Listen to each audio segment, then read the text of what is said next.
Hey guys, it's Nate and welcome to episode 6 of Inform. Today we're going to be talking about synthetic humans, the crust crumbling away, and a handy robotic hand. Let's get started.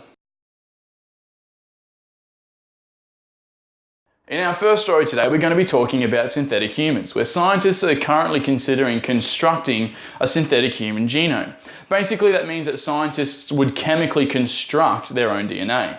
The kind of cool and terrifying thing about this at the exact same time is that basically that means that they could essentially create life that doesn't have any biological parents. The conversation is considered to be a follow-on from the Human Genome Project that started around 1990. It was a relatively small meeting with only about 150 scientists or so in a closed-door event. Don't worry just yet though, the synthetic human idea is definitely just an idea. There are a lot of ethics hurdles that they have to consider, as well as the limitations put on place by current technology. As I see it, there are just too many questions that still need to be answered. How do you guys feel about the creation of synthetic life? Leave your thoughts in the comment section below. Our second story takes us over to the southeastern area of the United States of America, where there has been a lot of seismic activity within the last couple of years.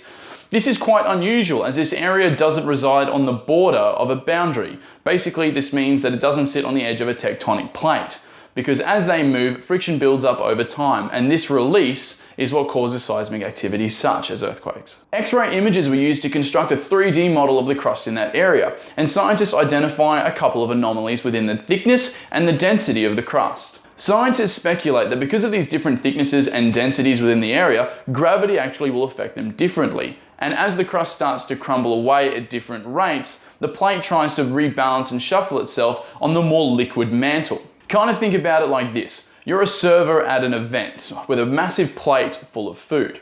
Every time someone takes some food off that plate, you have to readjust the balance so that you don't drop it. Kind of think about it as the crust floating on this very buoyant plate. This readjustment is what's causing all of this seismic activity. Scientists are saying though that this is a process that has been happening for about 65 million years and will keep on going for an unestimated period of time, so there is no real need for concern. NASA has just released some patents to the public on some of the tech that they have been working on in the last couple of years.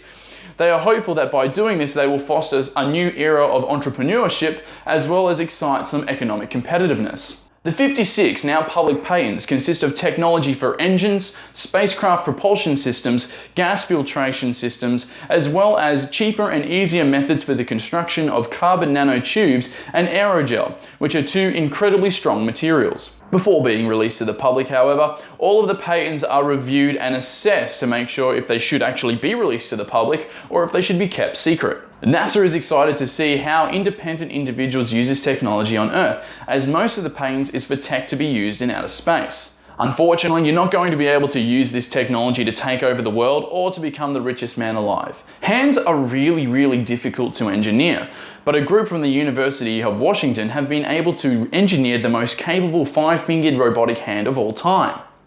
For now. Most other parts of the human anatomy has been constructed so well in robotics that they can almost be mimicked perfectly, whereas they usually just give the robot a claw or some form of suction cap for a hand. Through the continual rewriting of programmed algorithms, the robotic hand is able to learn more gestures and movements through simulations. I'm not too sure about you guys, but I'm super excited about this new type of technology, and I'm kind of wondering if potentially they can write an algorithm for the input of brain signals into the arm so that it could be used as an artificial replacement. Alright guys, that's it for episode 6 of Inform. I hope you've enjoyed the stories that we have talked about today.